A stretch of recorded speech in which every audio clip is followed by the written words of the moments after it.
Istilah autis seringkali digunakan secara enteng sebagai ejekan bagi orang yang terkesan antisosial. Namun, tidak banyak orang sebenarnya mengerti apa itu sebenarnya autisme. Ketidakpahaman orang-orang mengenai autisme sebenarnya dapat dimengerti karena autisme sendiri tidak sesederhana yang dipikirkan banyak orang. Apakah autisme berarti orang yang sekedar kurang pandai bergaul? Ataukah orang yang mengalami keterbelakangan mental? Atau apakah autisme mencakup kedua hal tersebut dan lebih banyak lagi? Untuk menjawab pertanyaan tersebut, mari kita simak dalam video ini.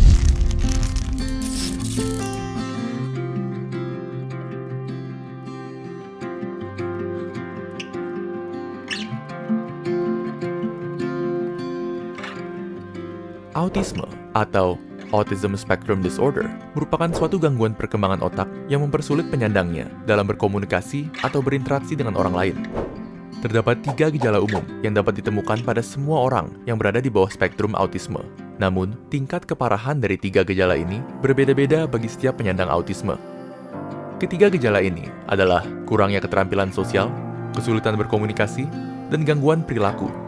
Mayoritas penyandang autisme memiliki kecenderungan untuk tidak merasa nyaman di keramaian, tidak merespon ketika dipanggil namanya, memiliki kesulitan untuk memahami perasaan orang lain, dan lain-lain.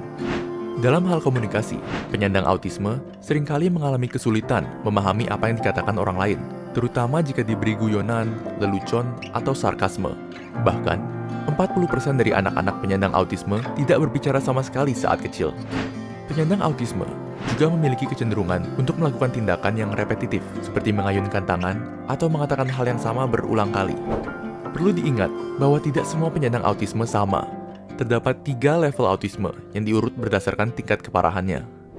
Level pertama adalah autisme ringan. Gejala-gejala yang timbul bagi penyandang autisme ini walaupun akan mempersulit mereka ketika bersosialisasi. Secara garis besar, autisme ringan tidak akan mengganggu kehidupannya sehari-hari. Bahkan, penyandang autisme ringan terkadang memiliki IQ di atas rata-rata dan tergolong jenius dalam bidang-bidang tertentu. Contohnya, Max Park, pemegang rekor pemecahan kubus Rubik tercepat di dunia. Level kedua adalah autisme sedang. Penyandang autisme pada tingkat ini akan mengalami kesulitan lebih besar ketika berkomunikasi dengan orang lain jika dibandingkan dengan autisme ringan. Selain itu, penyandang autisme ini umumnya tidak menunjukkan kontak mata dan tidak bisa mengekspresikan emosinya melalui intonasi suara atau raut wajah layaknya orang lain. Level ketiga adalah autisme berat. Penyandang autisme ini sangat sulit untuk menjalani hidupnya secara mandiri dan bersifat kurang sensitif atau terkadang terlalu sensitif terhadap stimulus dari luar, seperti suara. Diperkirakan penyandang autisme di Indonesia mencapai 2,4 juta orang dan timbul pada laki-laki sebesar 4 kali lipat lebih banyak dibanding perempuan. Sebab pasti dari autisme hingga kini tidak diketahui.